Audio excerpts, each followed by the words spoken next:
O economista Raul Veloso analisa cenário nacional para a retomada do crescimento. Equilíbrio fiscal, juros e inflação exigem atenção redobrada do governo. Veja a entrevista concedida à repórter Lídia Brito. Nós temos que encontrar o caminho da retomada do crescimento econômico do país. Ele desabou nos últimos não sei quantos anos. E aí nós temos de ver quais são os fatores que levaram a isso.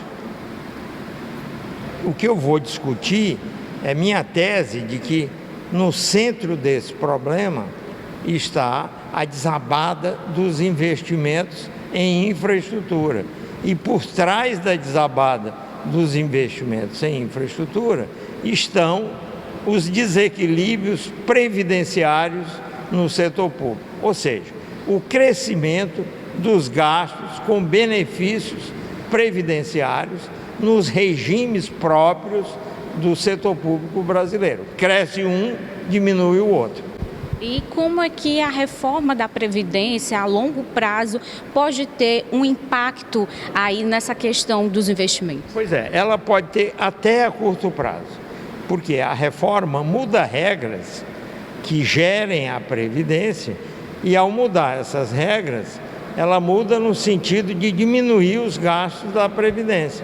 E isso pode acontecer em menos de um ano.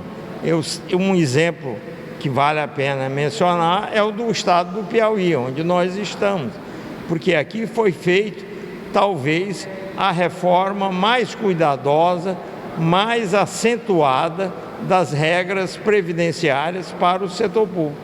E aí os efeitos vieram rapidamente e a gente viu a economia de recursos que isso propiciou, transferindo-se esses recursos para a expansão dos investimentos em infraestrutura. O governo federal comemorou esses últimos dados, o IPCA, de julho, que mostra uma deflação, mas a gente sabe que são medidas artificiais, medidas que têm um prazo de validade, terminam em dezembro. E depois que passar esse período, o que esperar para 2023? Uma inflação ainda maior e uma taxa de juros maior do que a gente está enfrentando agora?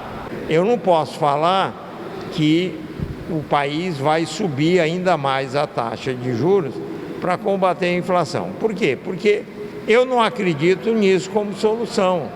A economia brasileira já está muito desaquecida.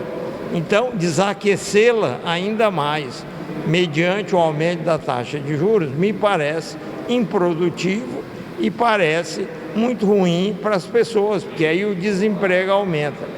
Então, nós vamos ter de esperar para ver como a economia acorda em 2023, já sob nova gestão, como é que vai estar o mundo, o que aconteceu com a guerra que está rolando lá fora, que tem impactos, por exemplo, no preço do petróleo, como é que vai estar girando essa coisa do petróleo.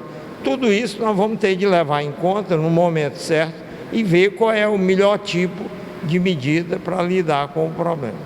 O Copom deu a sinalização que pode aumentar em setembro, na próxima reunião pode chegar aí em 14%. O senhor coloca que não seria a melhor medida. O senhor pode dizer quais seriam aí algumas medidas mais eficazes do que essa? Aí o que nós temos de fazer é não deixar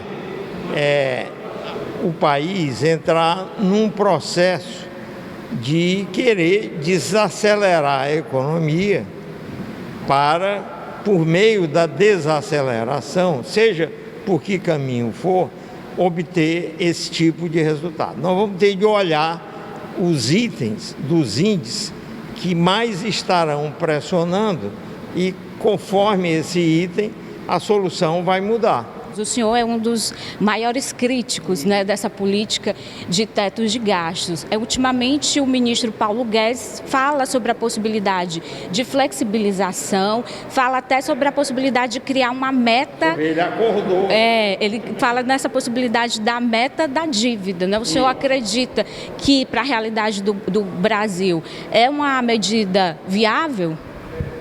Eu acho que sim, ela é talvez a melhor coisa a fazer, que nem é seguir o exemplo do Banco Central americano. Nos Estados Unidos, o Congresso aprova um teto para o endividamento público. E aquilo vai sendo avaliado no dia a dia, aí numa certa altura, antes do vencimento do prazo daquele teto, eles podem tomar a decisão de jogar para frente aquele limite, ampliando-o para experimentar, ver o que acontece. Qual o impacto disso quando a gente vê pela perspectiva da credibilidade? Depois de falarem tanto a favor do teto de gastos durante tanto tempo e aterrorizarem todos, alegando que talvez aí os problemas venham, é natural que haja uma primeira reação negativa, vamos dizer assim, que as expectativas inflacionárias se exacerbem um pouco, mas nós temos de enfrentar isso e ver o que vai dar para fazer em cada momento.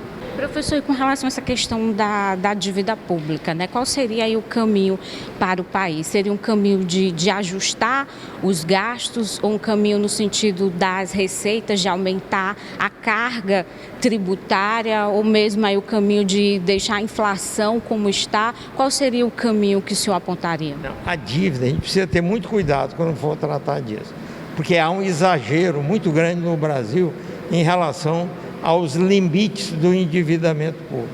E aí, certamente, eu estou entre os que se posicionam de uma forma bem menos, assim, irada contra o crescimento da dívida, como meus colegas, muitos deles falam. A gente tem de saber direitinho o que está fazendo a dívida crescer. A gente deve se preocupar muito mais com a qualidade da política fiscal, a qualidade do gasto. A dívida está crescendo para fazer o quê? Algo irrelevante? Se é para fazer irrelevante, aí eu sou contra o aumento da dívida. Mas, por exemplo, numa emergência que nós temos de ajudar os desassistidos, se precisar aumentar a dívida, vai se aumentar a dívida. O motivo justifica. Quando o senhor fala da questão da possibilidade de aumentar os gastos por questões sociais, o senhor coloca aí essa possibilidade de um Auxílio Brasil de R$600 continuar no próximo ano? Eu acho que sim. Eu não sou um especialista da área, mais da área social, mas eu tenho ouvido que esse valor é um valor que poderia estar sendo praticado do ponto de vista da qualidade do gasto, que ele estaria provendo um sustento mínimo de determinadas classes desfavorecidas. Então, do ponto de vista da necessidade, ele passaria no teste. A outra questão é saber como nós vamos lidar com a parte mais complicada, que é o que eu chamaria o dogmatismo fiscal que impera em nosso país, que é convencer as pessoas que fazer isso não vai causar nenhum problema que todo mundo pensa que vai causar.